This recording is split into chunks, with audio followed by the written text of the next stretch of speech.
Vous avez toujours rêvé de créer des bijoux en filigrane, mais vous ne savez pas par où commencer? Vous vous demandez peut-être quels outils vous devriez utiliser et quelles matières premières aussi? Bonne nouvelle! On a fait une session de questions-réponses sur le sujet dans nos ateliers, avec Mathieu Cheminet, notre artisan globe-trotter et notre spécialiste des bijoux et techniques ethniques. Alors bonsoir à tous, on est super content de vous avoir avec nous dans nos ateliers. Et donc, comme annoncé dans le mail que je vous ai envoyé, donc ici on est en direct. Alors, de mon côté c'est Bruxelles, du côté de Mathieu c'est Montréal au Canada. Et donc, on avait envie de vous présenter un petit peu le filigrane, les possibilités du filigrane et pour ceux qui ont envie d'avoir des informations sur la formation en ligne, les outils qui sont nécessaires, etc. Donc, on va parcourir un peu tout ça ou en fonction de vos questions. Et vous pouvez ou prendre simplement la parole comme on est ici et on vous verra en vidéo, ou vous pouvez le faire ici dans le bas, dans la partie discussion. Il y a une petite bulle qui s'appelle discussion, vous pouvez poser vos questions. Alors, je me présente, moi, ce sera plus court pour moi, parce que le reste, c'est Mathieu qui va tout faire. Donc, moi, c'est Frédéric Commence. Je suis créatrice de bijoux depuis 2009 et je donne des cours aussi à l'atelier TIA Bruxelles depuis 2016. Et j'ai commencé à donner des cours en ligne avec le coronavirus, donc il n'y a pas eu que des mauvais côtés. J'ai découvert la formation en ligne, aussi bien moi pour en suivre que pour en donner. Et c'est comme ça aussi que j'ai commencé d'abord à donner des formations que moi je faisais et puis assez rapidement à avoir envie d'inviter d'autres personnes à donner des formations sur la plateforme aussi. Et c'est comme ça qu'on a commencé avec Mathieu. Donc, voilà, Mathieu, éventuellement, je propose, qu'est-ce qu'on fait? On fait un mode conversation ou tu fais ta présentation un peu de ton parcours, comme tu veux. Ça, le mode conversation, c'est bien. Mode conversation, ok. Donc, d'origine, tu es français et oui, tu as quitté la France vers 19 ans. Oui, éventuellement, tu peux dire un petit mot sur le séjour en France. Ça, c'est vrai, on n'en parle jamais beaucoup dans ton parcours. La partie jusqu'à tes 19 ans. Oh, ben, non, lycée, j'ai fait un bac en biologie, physique, chimie, puis après, je suis parti au Nouveau-Mexique. Je suis tombé en amour avec le Nouveau-Mexique et je suis resté 7 ans. Et là, j'ai travaillé sur une réserve Navarro avec des bijoutiers, principalement Navarro, mais aussi Hopi et Zuni. Et de là, je suis retourné en France parce que j'ai été appelé à l'armée, mais après ça, je suis parti en Afrique pendant 3 ans au Mali, travailler avec les Touaregs, la bijouterie. Ok. Et donc, c'est entre autres là que tu as appris le filigrane avec les artisans bijoutiers en Afrique de l'Ouest. Oui, je l'ai appris plus tard, le filigrane, pas quand j'étais au Mali, je l'ai appris quand je suis allé en Guinée. Ok. Ça, c'était dans les années 2002 ou 2003. Et puis après, je l'ai perfectionné au Sénégal. D'accord. Et donc, on avait déjà souvent échangé sur le nombre de fois impressionnant que tu as été en Afrique. Et tu comptes au moins une quarantaine de fois pour à chaque fois faire des séjours pour apprendre, mais aussi pour ton association, à l'organisation à but non lucratif, Toolbox Initiative. Ouais. Donc, ouais, même pas, je compte plus, en fait, mais pas mal de fois. Ouais, j'y vais 2, 3 fois par an en moyenne. Ok. Là, j'y vais à la fin du mois, justement. Donc, c'est cool. Et puis, ouais, on amène des outils, en fait, pour aider les artisans. Ok. Et tu nous ramèneras peut-être encore quelques petits trucs et astuces pour le finigrade. Ouais, ouais, je dois rencontrer un gars qui est supposément un maître dans le filigrane. Ce voyage-là, il est en banlieue de Dakar, donc je vais faire un petit reportage sur lui. Ouais. Ok, super.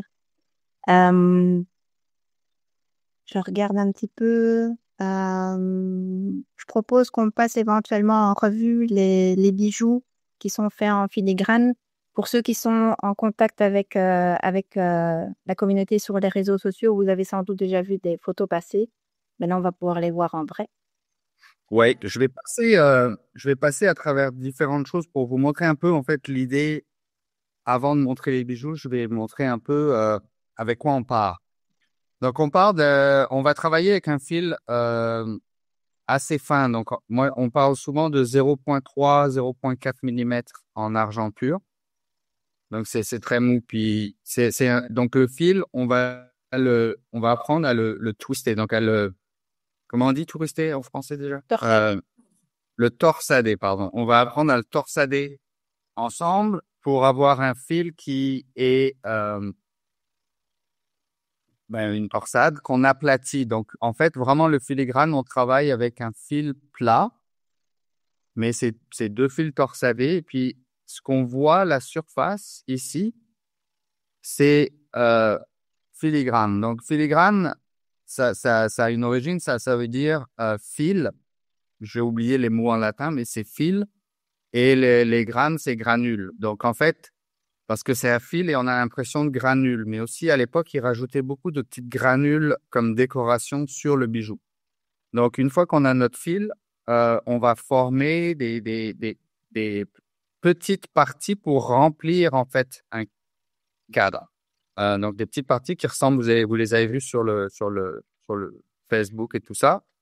On, on, on, on forme des tout petits morceaux comme ça. Et c'est avec ça qu'on remplit des cadres. Donc, une fois rempli, bon, le cadre, ça peut être, nous, pendant le cours, en fait, je vais travailler sur une bague avec un cadre assez simple comme ça. Donc, on va faire le cadre et ensuite, on va le remplir. Donc, il y a plusieurs étapes. Ça va doucement et on remplit tout le cadre jusqu'à qu'il soit plein. Et ça donne au fini des bagues assez intéressantes. Par exemple, celle-là. Donc là, je parlais de granules. Là, justement, on voit les petites boules comme ça qui sont mises souvent pour décorer. Dans le même, ça, c'est la même bague. Donc, il y a différents types de remplissage. Ici, les fils se touchent au milieu juste par tension pour venir le remplir. Mais on peut faire, il y a un bon exemple, c'est un bon ami à moi, un de ceux qui m'a appris le filigrane, c'est Ibrahima Condé qui a fait cette feuille. C'est un bon exemple parce que il l'a rempli en utilisant trois techniques. Donc, ça, c'est une technique de remplissage où on fait une forme particulière pour remplir. Là, il y en a une autre ici, là. Oups, là. Dans ce cadre-là. Et une j'arrive pas, je suis à l'envers, dans le cadre à côté. Il y a trois différentes façons de former les petits fils. Nous, pendant le cours, on va en voir même 4 ou 5. Et puis, on peut faire vraiment énormément de choses avec le filigrane. C'est sûr que ça prend du temps. Ça, c'est aussi un bracelet fait par Ibrahima. Il y a deux façons de remplissage là-dedans aussi. Non, celui-là, oui, il y en a deux.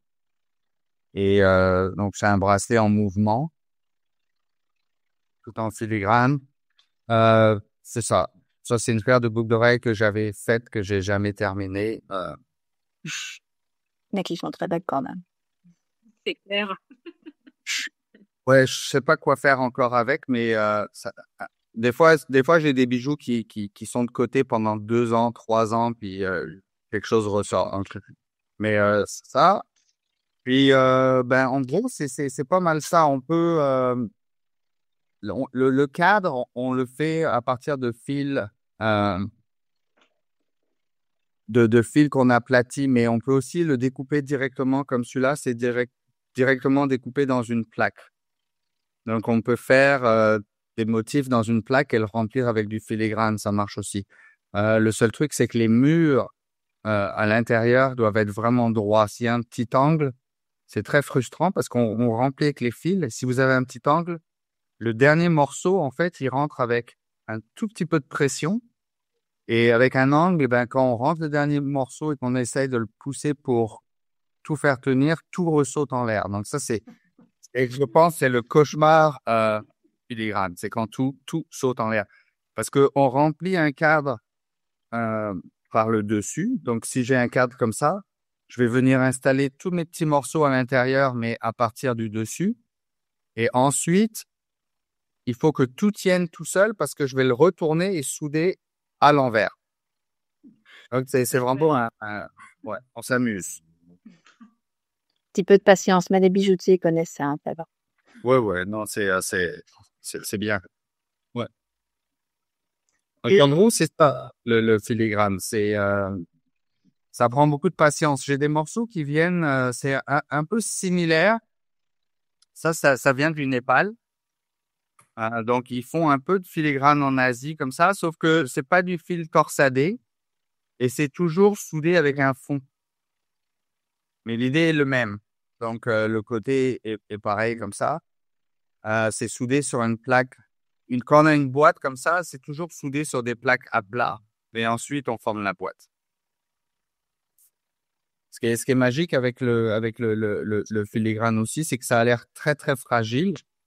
Mais comme le cadre est toujours un peu plus haut que le fil, on peut vraiment venir le taper avec un marteau, un maillet, etc. Ça se plie très, très bien. On peut venir le faire des coupoles, etc. C'est très solide, en fait, parce que le cadre protège tous les petits fils. Ok. Un tout petit peu plus haut, ouais. Faut avoir le Qu'est-ce- temps pour bien tout souder. Ouais, Ouais, c'est ça. ouais. Et il y en avait encore une autre que tu avais montrée qui était plus dans le style des plaques découpées, qui était un peu plus grande comme la feuille que tu viens de montrer, que je trouvais pas mal aussi. Où là, les surfaces de la plaque d'argent sont beaucoup plus grandes. Ouais. Ouais, ça, c'était une série que j'avais fait sur les éléphants. Je sais pas si j'avais envoyé la photo de l'éléphant, Pas... Oui. Je ne me souviens pas. mais je sais plus où elle est, mais je pourrais te l'envoyer. Tu pourras la mettre. Le dos de toute la série sur les éléphants était en filigrane. Oui. Pardon. Euh, Ça, c'en était un d'entre eux que j'ai jamais fini. Mais qui trouvera un jour ta place. Moi, peut-être. C'est un bon exemple pour montrer. D'accord. Et puis, il y a d'autres. Bon, on peut faire beaucoup de différents modèles. Hein. Tout ce que je montre comme modèle, c'est des modèles très classiques. On retrouve en Afrique de l'Ouest, mais on peut s'adapter pas mal à tout. Euh, c'est ça, en anglais, on dit le sky is the limit. Il y a pas de limite à ce qu'on peut faire avec, en fait. Ça, c'est un masque classique sénégalais. Oui, super. C'est vrai. Donc, ouais, c'est plusieurs étages. C'est un ami à moi qui s'appelle Moussa qui l'a fait. Euh, Puis là, c'est soudé en plusieurs étages. C'est pas mal intéressant. Ce qui est magique avec le filigrane, c'est que ça prend très, très, très peu d'outils. Je travaille pas mal uniquement avec ça pour former tous les fils. Donc ça, une petite paire de ciseaux. C'est sûr que si vous achetez pas le fil et que vous le faites vous-même, bon, là, il faut une filière, etc. Mais on peut acheter du fil déjà tout fait. Pour torsader le fil, moi, j'utilise 2 morceaux de bois, puis je le torsade entre 2 morceaux de bois. Donc ça prend pas beaucoup d'outils non plus. Euh, et ensuite, c'est juste un chalumeau, mais ça peut être un chalumeau de camping, etc. Donc on peut vraiment faire du filigrane avec peu d'outils. Donc c'est une technique super intéressante de ce côté-là, je trouve. Et quand tu aplatis le fil, tu utilises quoi comme outil?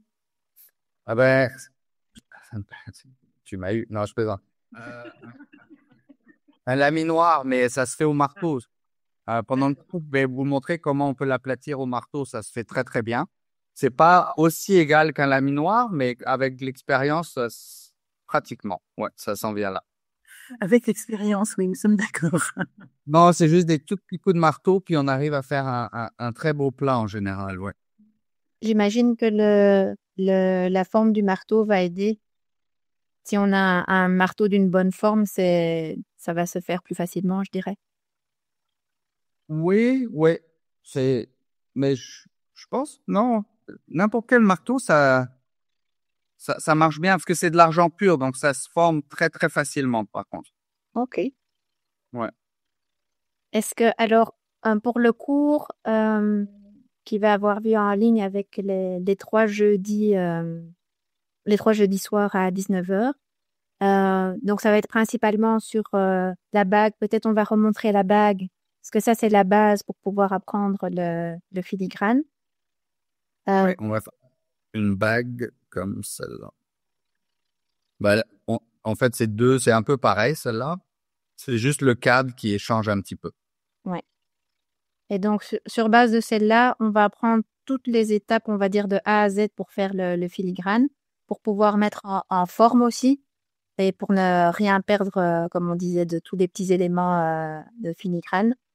Ouais, ouais, exact. On va préparer le fil, on va préparer les petits morceaux, on va préparer le cadre, on va préparer la soudure, parce que ça prend de la soudure. En fait, on peut faire notre soudure nous-mêmes, ou sinon vous achetez de la soudure toute faite, mais il faut le limer. Donc, c'est une poudre de soudure, en fait, on utilise. Certaines personnes utilisent pour souder je sais pas si on trouve ça en Europe, c'est de la pâte à souder. Oui, Mais de la pâte. ça vient dans des seringues, puis c'est une pâte. En fait, c'est un peu comme l'idée est un peu le même que le PMC. Ouais. Donc, c'est un mélange avec une sorte de pâte à modeler, j'imagine, qui brûle en la chauffant, puis il reste juste la soudure. Je trouve ça plus difficile, par contre, moi, personnellement, avec la pâte, j'aime beaucoup la poudre de soudure. C'est très facile à faire. Donc, on va préparer la soudure, on va souder, on va nettoyer, former, puis le polissage du filigrane. Ok. Pardon, est-ce qu'il y aura des choses à préparer pour la prochaine fois, en amont ou pas? Non, il n'y a rien à préparer. Après le premier cours, ça va vous donner une idée tout de suite de ce que vous pouvez faire pour la semaine d'après. Donc, dans ces cas-là, entre les deux cours, vous pouvez déjà commencer ce qu'on a commencé au premier cours. Et on aurait besoin de quoi comme matériel? Pour faire le cadre, j'ai pas ma liste ici, mais le cadre, j'utilise un fil vous pouvez utiliser un fil rond de 1.2, je pense, si je me trompe pas. Je pourrais renvoyer la liste à Frédéric, là. Mais Euh, on peut retrouver tous les éléments pour ceux qui ne se sont pas encore inscrits, ou je peux partager l'écran et vous montrer la liste, mais elle est déjà disponible publiquement sur la page de présentation de la formation, là où on fait les inscriptions. Tous les cours sont enregistrés. Et ça permet justement pour ceux qui n'ont pas la possibilité d'être là les jeudis soirs, d'avoir à chaque fois accès au cours.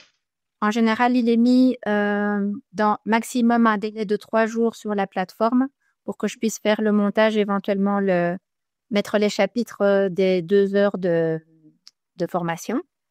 Et donc, à chaque fois, ça vous permet, ou vous êtes en direct, vous pouvez poser vos questions, on avance ensemble, ou vous n'êtes pas là en direct, vous l'avez sur la plateforme et vous avez encore l'occasion de faire quelques exercices avant le cours suivant. Oui, vous avez l'occasion alors de tester entre les deux, de poser vos questions ou en direct, ou par mail, ou sur la plateforme. Vous pouvez déposer les photos et les questions. Si ça va pas sur la plateforme, vous pouvez envoyer par mail, il n'y a pas de souci.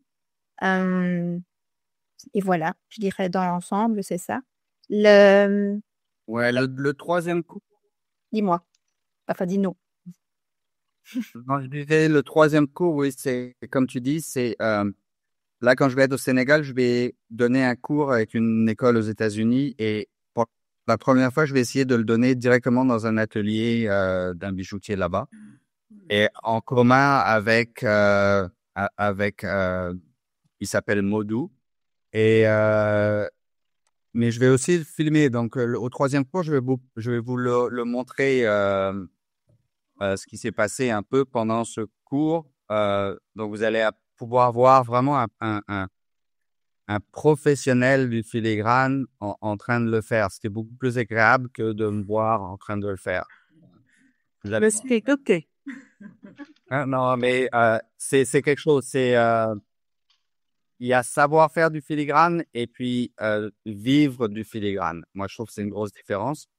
Quand je regarde Moudou ou des Moussa ou Ibrahima travailler, c'est comme une danse et je trouve ça vraiment magique pour tout le monde d'avoir cette chance de le voir. Donc, ça peut être super intéressant. Sinon, vous pouvez prendre un billet puis venir le faire dans mon atelier. Tu viens tous le faire, mais voilà. Vous venez tous préparer votre fil. Puis, Les vacances en place, c'est bien. En Afrique, alors. Hein? Ou alors au Sénégal, ouais, exact. D'accord. Sachez que sur la plateforme, quand vous êtes inscrit au cours, il y a un répertoire avec plein d'adresses de fournisseurs que je mets à disposition des élèves. Et pour le tout petit fil, il faut quoi? Ben, le tout petit fil, idéalement, vous allez... Ben, c'est de argent pur entre 0,3 et 0,4 mm. Les deux marchent. Argent pur, c'est-à-dire le 950? 999. Argent fin, oui, tout à fait. Recuit. Même pas besoin de le recuire. Là, quand il vient fin, le fil comme ça, c'est parfait. S'ils disent recuit sur le site, oui, achetez celui-là. D'accord. Et en soudure, tu utilises quoi? Soudure, j'utilise de la moyenne. D'accord. Ouais. Alors, la raison, ça. Bon, la faible, j'utilise jamais dans quoi que ce soit. J'aime pas la faible. La dure pour le filigrane, je vais souder le cadre à la forte, D'accord. mais pour souder tous les petits morceaux, c'est à la moyenne. D'accord. Ouais. Surtout pendant un cours comme ça, à la forte, souder les morceaux, j'ai des étudiants qui ont déjà fondu beaucoup. Donc, Bon, ouais. c'est super. Ouais, quand c'est des morceaux comme ça, c'est vaut mieux la moyenne. Ouais. Ouais. Donc, moyenne, c'est magique quand on soude, hein, parce qu'on saupoudre toute la surface, puis on chauffe. Mais un chalumeau, n'importe quel chalumeau que vous avez, ça marche pour le filigrane. Donc, même si vous n'en avez pas, vous achetez un chalumeau pour la crème brûlée, là, ça va marcher. Des petits micro-chalumeaux, oui. Ouais. Non, tout marche. Vous pouvez en faire avec des petits comme ça aussi, si vous voulez. N'importe quoi, ça va bien fonctionner. Ouais. La brasure, si on la trouve pas en poudre, on la prend en fil et on leur râpera le fil. Vous la trouverez pas en poudre. C'est assez rare à trouver en poudre. Prenez une plaque. Vous achetez ça en plaque? Oui, hein? En plat, moi j'achète en fil d'habitude. Moi, j'achète en fil. C'est moins cher, en plus. Oui. OK, donc en fil. Ça va être plus long à limer, mais en fil, c'est bien. Ce que vous pouvez faire aussi, si vous avez la chance, si vous avez un chalumeau, vous pouvez fondre votre soudure. Vous prenez du fil, vous faites une petite boule avec. Vous le soudez, vous le fondez, vous allez le fondre, et puis là, pour limer, c'est beaucoup plus facile. Si vous avez pas de, si vous avez quelque chose pour faire un lingot, vous prenez 1 gramme d'argent.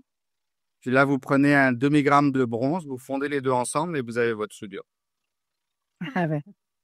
Avoir du bronze. Ouais, vous coupez un morceau du robinet du jardin ou quelque chose.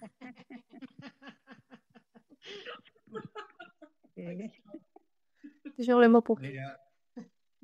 Ouais, tous les robinets dans les jardins, c'est du bronze. Donc, un vieux robinet cassé ou...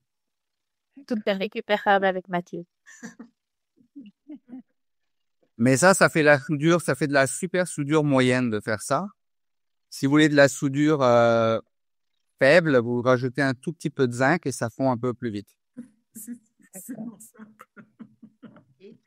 Tu prends de l'argent pur avec du bronze, en fait, c'est ça? Ouais, argent pur, 1 gramme d'argent pur, 1 demi-gramme de bronze et j'ai ma soudure moyenne. Ah, génial. Souvent, je suis bronzier, donc le bronze, j'en ai plein de lié, moi. Voilà. Donc, si quelqu'un veut du bronze, vous téléphonez à Ayman. Vous venez à l'atelier. On dépouillera les vis. Ok. Est-ce qu'il y a éventuellement d'autres questions que vous avez sur les possibilités du filigrane ou peut-être donc la formation c'est principalement sur la bague parce qu'on on va pouvoir passer au travers de toutes les étapes y compris mettre en forme. Maintenant éventuellement peut-être ce sont les bagues de Ibrahima que tu m'as envoyées en photo. Voilà les bagues, certaines des bagues qu'il fait, en plus des autres choses. Non. Bon, Donc, tout est dans le cadre, en fait. Hein. Puis après, le remplissage vis-à-vis du cadre, ben, on va s'adapter. Donc, il a fait celle-là. Ça, c'est la même. Chose comme ça. superbe.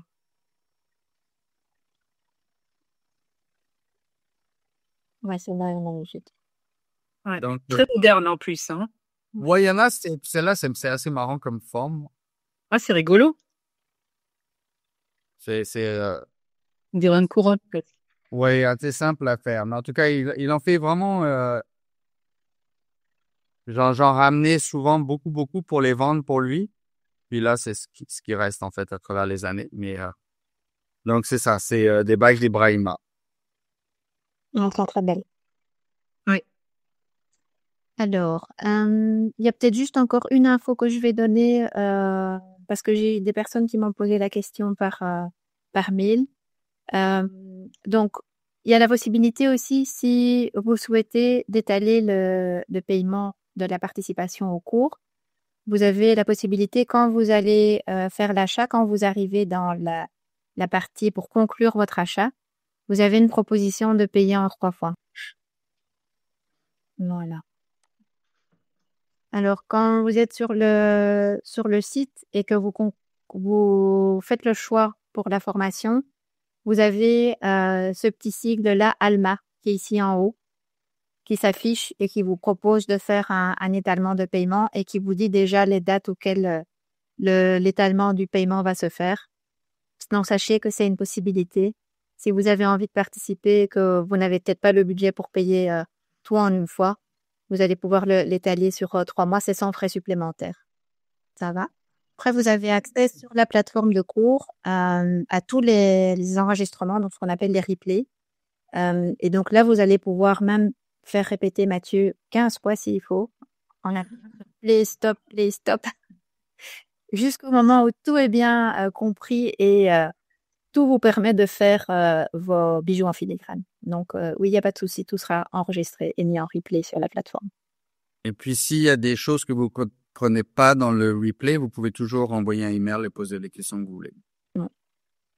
En fonction des questions, on va parfois répondre directement au mail, parfois on va aussi accompagner l'explication, on va dire, au prochain cours. Éventuellement, on va donner une explication plus comme on fait ici ce soir, en fait, en montrant vraiment. Parfois, c'est plus pratique que de répondre par mail. Donc, ça dépend un petit peu du sujet de vos questions. Mais dans un cas comme dans l'autre, que ce soit par mail ou directement dans les premières minutes du cours suivant, il n'y a pas de souci, on donne nos explications. Voilà, il ne reste plus qu'à sauter le pas et nous rejoindre. Bienvenue sur notre plateforme Les Ateliers du Bijou Contemporain. Vous trouverez le lien en description, sous la vidéo, pour participer à notre cours en ligne de plus de 6 heures et apprendre vous aussi le filigrane. À très vite pour vous accompagner dans votre espace élève sur notre site web.